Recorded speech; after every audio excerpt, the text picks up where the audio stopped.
Good afternoon, my name is Sean Muhsin and I'd like to welcome you all to this ISBD research seminar.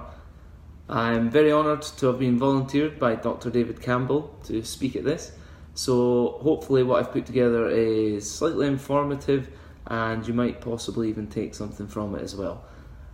I'll give you a little introduction to myself.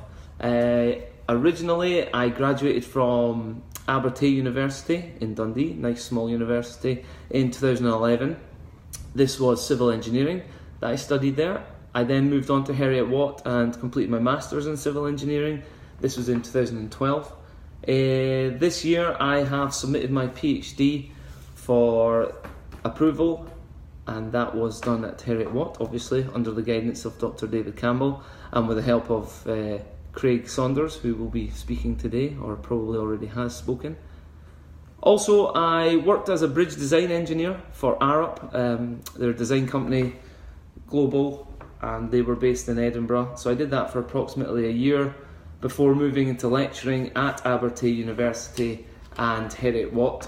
I did some small parts for Dr. David Campbell, helping him out with some labs, and then I taught full-time at Edinburgh College, civil engineering as well. In amongst that, I've done some flood design engineering for JBA Consulting, and I also worked as a site engineer for Sir Robert McAlpine. Right now though, I am a structural engineer for James Cubitt and Partners. I am based in Abu Dhabi, hence why this has had to go out via video. So the projects I'm working on at the moment are two large residential buildings. I have posters of them here in the electrician's office. So there is one building, there is another. Both buildings each cost about 50 million dirhams, which is about 5 million pounds each, sorry. Oh no, 10 million pounds each, you divide it by 5, sorry, per maths. So I'm based on site as a structural engineer, doing some work on that. A bit of information about my PhD. It is titled Flow Modelling of Urban Water Distribution Systems Using Water Conservation Fittings. A bit of a mouthful. And it's effectively about performing sensitivity analysis of wastewater systems within a domestic environment and trying to deduce ways in which we can make them operate in a more efficient manner, which obviously would result in water savings. So that is the introduction. I will now show you something else and hopefully it goes down well. Okay. So, as many of you will know, the Arab countries tend to be quite dry. It is a very arid environment. So if you have a look here, this is my view. So plenty of sand, not a great deal of greenery and not a great deal of water. Despite this, the UAE, which is the country I'm currently in, uses approximately 550 litres of water per day per person. Now, if you compare this with the UK, we're using approximately 150, and even at that, there are concerns that we're using too much. So 550 litres seems a heck of a lot for a country that is generally pretty dry.